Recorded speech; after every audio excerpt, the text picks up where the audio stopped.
born in 1973 and is currently practicing her art in Calgary. She's committed to a world where creativity is respected, cherished, and expected. Paula is also an art instructor, and her mission is to bring art to those with barriers. She finishes here, "Your creativity is a gift. It can heal. Just watch yourself grow." So we're very excited to have Paula here, and while I have your attention, a plug for some of our other galleries. So Elaine and Paula both have work here at Indefinite Arts, but they also have work up all week long at Studio C in their gallery, and the ACAD gallery just launched this afternoon, so that's brilliant. So if you have a chance, go visit Studio C, go visit ACAD, see some of these other exhibitions. All right, okay. So here we go. My name is Paula, as you've heard, and really appreciate you all coming here. And Elaine, you really moved me. I just wanted to comment. That was a great presentation. Yeah, thank you. Okay, I'm just going to get myself set up here. We don't have a clicker. All right, so Heart Where You Are is the name of my game. And my presentation is about the ultimate life lesson, living with illness, wellness, and art. And you guys have a bunch of paper and pencils, and I would just ask that you guys respond creatively during the presentation. If you feel like you just need to zone out and doodle, please do. This is permission to create. So there's no other instructions besides that. Sorry. I don't know where to put this. Heavy breather. Any recommendations? Can you guys still hear me? There? Okay. All right. All right. Fear made me believe I couldn't be an artist. Was I courageous enough? Was I good enough? Would people connect with my art? How would I start my career? And what if I didn't sell anything? And ultimately, what if I got sick? So instead of doing art, I did things like bartending and graphic design, anything that kind of looked like a creative career, like production design. Basically, I worked really, really hard. I ended my working career as a fleet truck manager in the oil and gas business. And so I did all those things instead of doing art. And what that looked like was that I'd work really hard, and I'd get really sick, and then I'd do art when I was off of work, and then I'd go back to work, and I wouldn't do art anymore when I was at work because I was too busy. So what happened because of that is I ended up with an autoimmune disease, and many hospital visits, and many medications, sometimes even a guinea pig, because I was always trying to be creative about my disease, so I would commit my body to science and offer my body to test new drugs. And so then eventually those drugs didn't work, and I had no more options. So then I had to look at surgery as an option. And that autoimmune disease was ulcerative colitis, and I also had celiac, and I started getting some other crazy inflammation issues. And so the last straw was surgery. And so they were going to remove my colon, and I was going to get an ostomy. And an ostomy is a bag that you can either use for going to the bathroom, number 1, or number 2, depending on your problems. So mine was number 2. So signed up for the ostomy surgery, and then some major events happened during that surgery. And then I had that moment where I got to see the pearly gates, and I was in ICU, and I woke up, and I don't remember any of the pearly gate episode, but I do remember saying to my husband that I needed to live my life with creativity and joy. And that was the resounding message that I got. And so what I know now is obviously to live my life with creativity and joy, and it's been 5 years since that change happened in my life. And what I know is that we were born to connect, and to connect is to be vulnerable, and to be vulnerable is to create. And to create is to grow, and to grow is to heal. So today we're here to discuss like the artistic practice that each of us that have talked to you, how does that look, and how does it relate to our disability, and those abilities that come from our disabilities. So I wanted to share with you that I didn't really know the answer to this question until I signed up for this assignment and to come here tonight. So I had to really ask myself, like, well, what is an artistic practice? Because I didn't go to school like Elaine. So then I figured out that it's kind of just like what makes you you in the art world, and what makes you you in your creative practice, and in that what you create. And so I realized I have 4 pillars that makes me the artist that I am. But more than that, it's actually the person that I am. And so those pillars are replenish, cultivation, creation, and compassion. So we're going to go through each of those now. So to replenish, in the dictionary it says that means to fill something up again. And so what does that mean in my creative practice? It means that sometimes I am ill. Cutting out the bowel didn't actually solve the problem, and I kind of knew that going in, but I had no more solutions. So I'm learning to live more balanced, and less of that hard work stuff, less of that sick stuff still happens, but the replenishment thing happens hopefully on a daily kind of like life balance thing. But sometimes it just means I'm on a couch and I'm not moving, and I'm dealing with some autoimmune issues. And so when I'm too sick to create, I make sure that the iPad is there so that I can write, so that the iPad's there that I can draw, that the sketchbook is there so that you guys can sketch, right? Expression is really necessary for us. So that replenishment factor is a huge factor in my life. And in that replenishment, there's also some contemplation that happens there, right? In the quiet creating.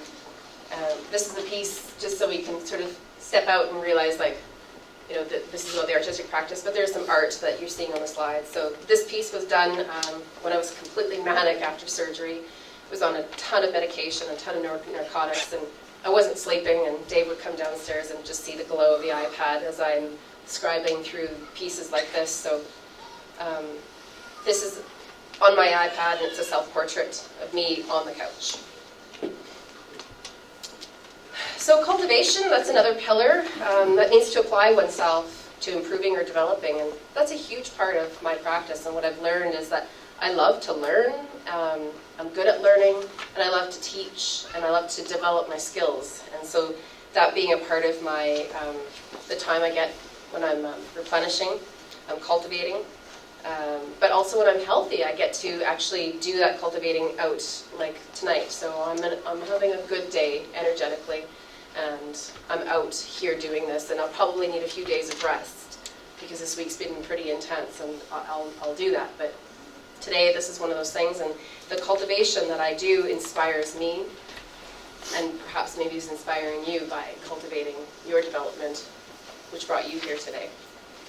And in this cultivation, I've learned what I like to do is teach, and then being a part of the community, whether it's the ostomy community, advocating for them, helping people that are just regular Joe Blows that are actually healthy and they look normal and everything looks like they're doing really good, but they're dead inside because they just want to create so bad. So I cultivate that creativity in them as well.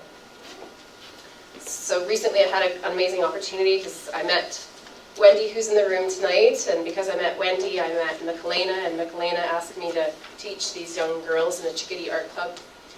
And this was just an awesome opportunity to connect with 9 to 16-year-old girls. It was incredible. So the third pillar is obviously creation, and you would hope to see that probably in an artist's practice. And so for me, it's more than just the artfulness, the sketching that we get to do, and the paint that we get to put on something, or the music we create. But to be a creative person, you have to get vulnerable. And to get vulnerable, it's a pretty scary place to go. I think that's why a lot of us don't keep on creating, because we're subject to judgment. What are the eyes saying to us? Right, Scott? Yeah. So it's a courageous place to be, and it's probably why I sold myself short in that fear contest earlier in my life. So trying something new is about vulnerability. It's about creativity. And this particular guy walking here is a new piece. Looks just like a normal guy walking, but it was the scariest thing I ever did, painting that.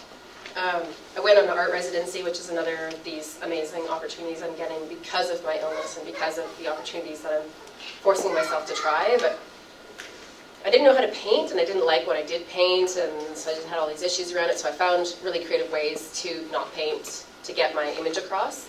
So at the residency, I forced myself to figure out how to paint. So I did some black and whites, and I just finished a show with those black and whites, and it was pretty exciting, but it was the scariest thing I've ever done, is showing work like that I wasn't really sure about. And so that was an amazing, new, creative place to be for me.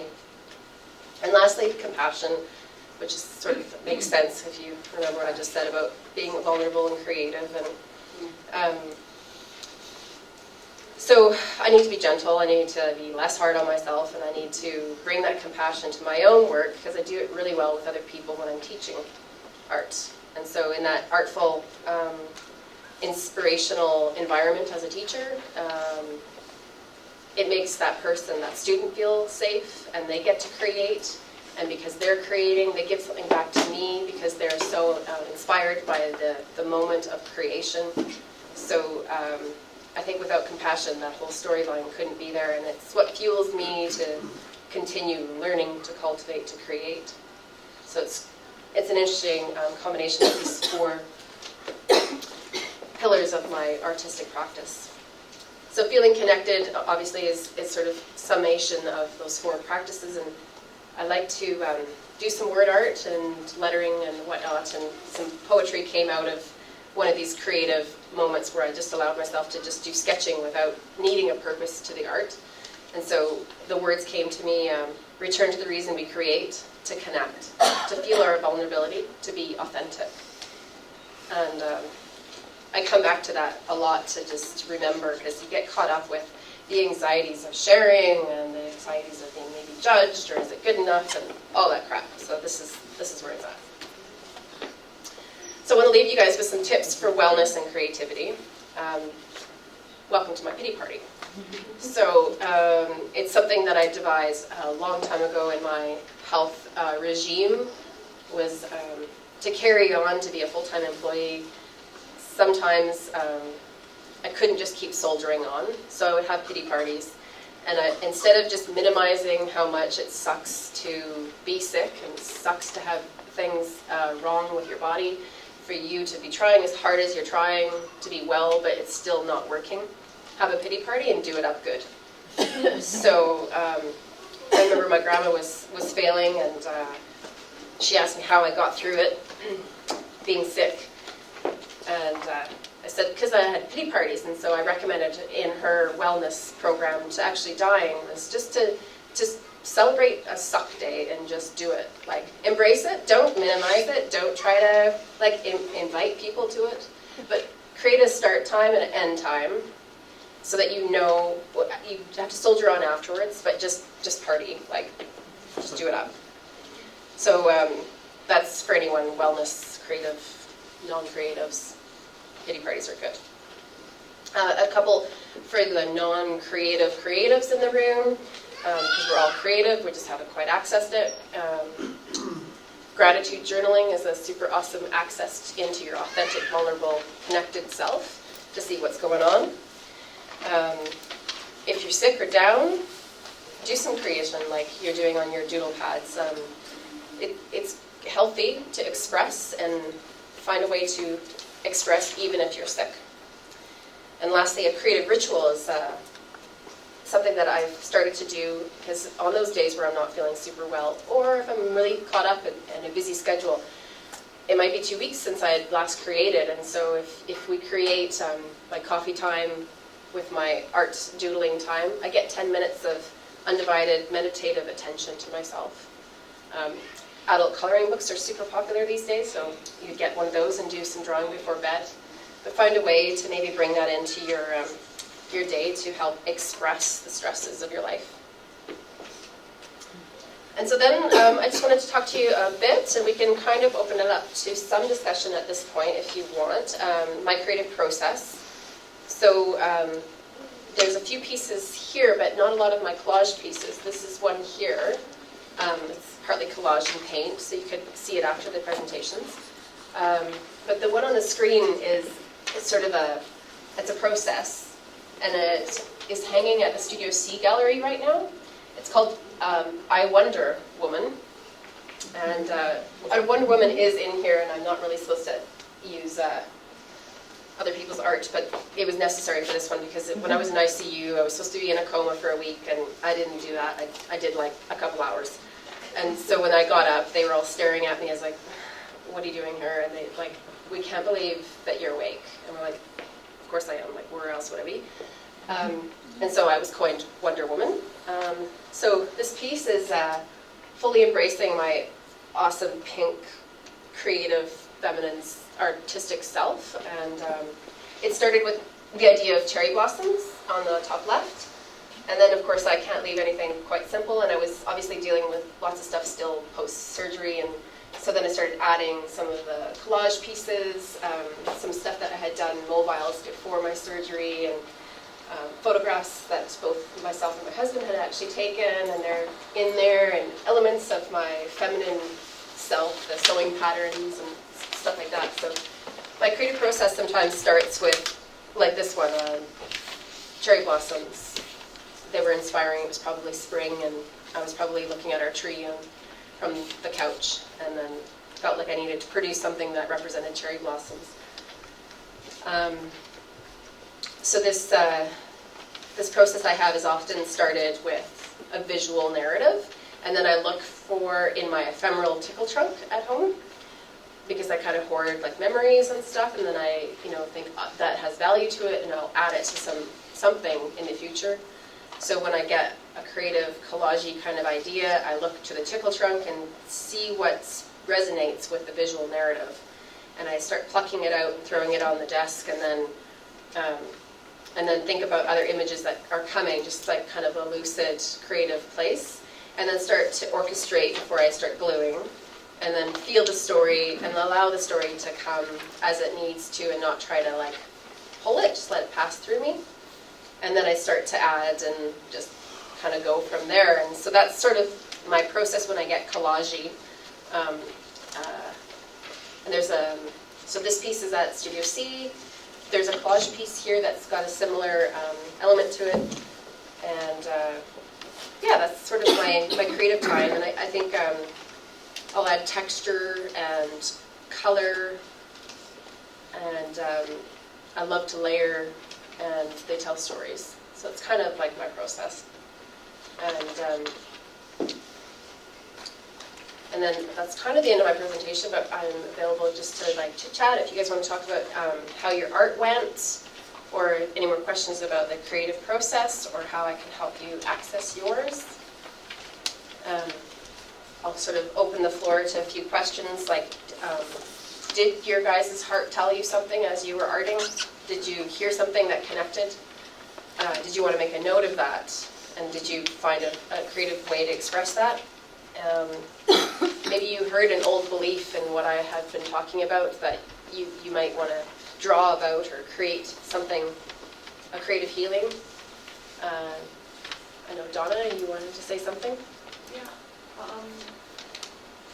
It's kind of like not a question, it's a statement. So when I got the email about Spark, and I kind of got the invitation about meeting with you. Yeah. It's sort of like, I'm thinking about this, and I'm going, my first instinct was just to panic. But then I thought, you know what? I'm just gonna book the time. I'm gonna say I'm available, and I'm gonna do it. Just show up. And it's from that, it's sort of like right now I'm just feeling so empowered. I'm going away from what I'm thinking I'm not good enough. I'm feeling very empowered. And nice work. That's brave. Yeah. Yeah, thank you. Donna participated yesterday in Studio C's mentor program, so that's what she was referring to, showing up yesterday as well. So she's coming here tomorrow, I think, all day to participate in a workshop. So if you're curious about your artistic practice, there's like 4 workshops tomorrow that can help you align with that. John? You mentioned your 4 pillars. Yeah. Is that work in progress? Are they continually developing it? Because sitting here listening to you, I think you missed one. Oh, okay. Please tell me. Inspiration. Mm. You talked about working with the young kids. Yeah. You know, you're doing presentations, developing your art. Even the nurses in the hospital. Yeah. You know, you get up after a couple of hours of a coma, you know. And to Yeah. me, that's talking about inspiration and how you're inspiring other people to come Yeah. forth. Even talking to Donna about, you know, the workshop and everything. Yeah. So Thanks. that's why I wanted to know, Yeah. like, is the 4 firm, or are you developing, and is there room for I a snuck fifth one? the inspired word into the 4 pillars as I was writing. It's a separate pillar. It's a separate pillar. All right. Thanks. I was being small. Yeah. Think outside the box. Well, no, just think bigger. Thank you. Which one? Me first. I think also too with your art, I think another, I guess the word is pillar. Can I do Another pillar for my creative practice? yeah, I'm trying to say is that another word I don't think I saw it in there is also perseverance. Because with that word, you to me you let your strength take you in, and you never stop trying, and you never give up. You just keep on going for it. Thank you. Yeah. Hi. Now it's my turn now. My question for you is the same thing what Laura said earlier. Before that, What's that? when you start doing your art, when we saw it in that little slideshow, when I see your art, it kind of reminds me of what you make, when you talk about, you know, your passion of doing art. I think to my view of your work, I love it. It's like unique. Thank you. It's beautiful. And the thing, one thing I said that I never say was I'm kind of really proud that you're involved with Student C. Was Colin, Daniel, the guys from Student C have been motivating a lot of artists. And when I heard your art would be in Student C, that would be a good opportunity for you. It would be, you grew as an artist, you came unique, and I love the art you do. Thank you. And Devin and Colin are the main artists, and I know that when you go there a lot in CDC, you'll learn from the back of those guys. Ed? I didn't pay him.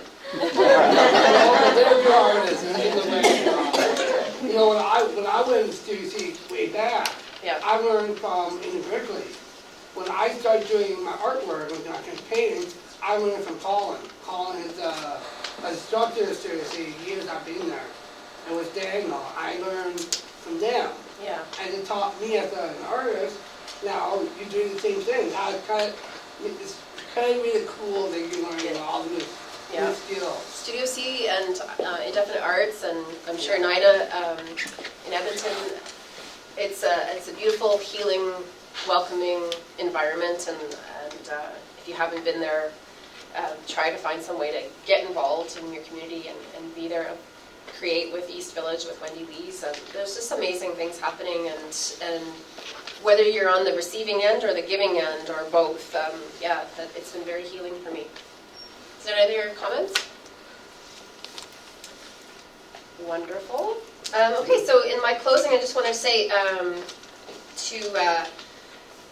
thank you all for coming and extending your time for us, and just a moment of my own gratitude, and for my husband for taking good care of me and supporting me through my sickness and health, and in preparing for all these crazy events that we throw at him. And for my friends and my family supporting me in my authentic journey through healing and wellness as well. It's a big part of my practice too, is being supported. So thank you very much, guys. Thank you.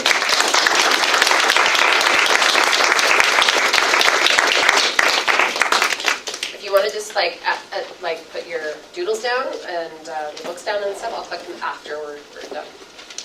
You can keep your doodles. Thanks, everybody. So those are our 3 presentations, and I think they were all brilliant. Do make sure you pick up one of the Spark Festival flyers if you haven't already. They're just on the ledge there on your way out of the gallery. They have information on the back about all the different exhibitions that are happening, and it's just 1 week. It's just until Friday. So try to get out to see some of these shows. Paula mentioned we're running professional development workshops, and that's on the inside here. So they're designed for artists with developmental disabilities, but they're open to anyone. They're free, and they're run here out of Indefinite Arts from 11 to 2 each day. So give me a call Indefinite Arts if you'd like to join us tomorrow or on Thursday to take part in our workshops. Otherwise, that's it for the program. Julie has made wonderful catering. There's great snacks up in the archives there if you go up the ramp, or take some time to enjoy the work in the gallery. Thank you.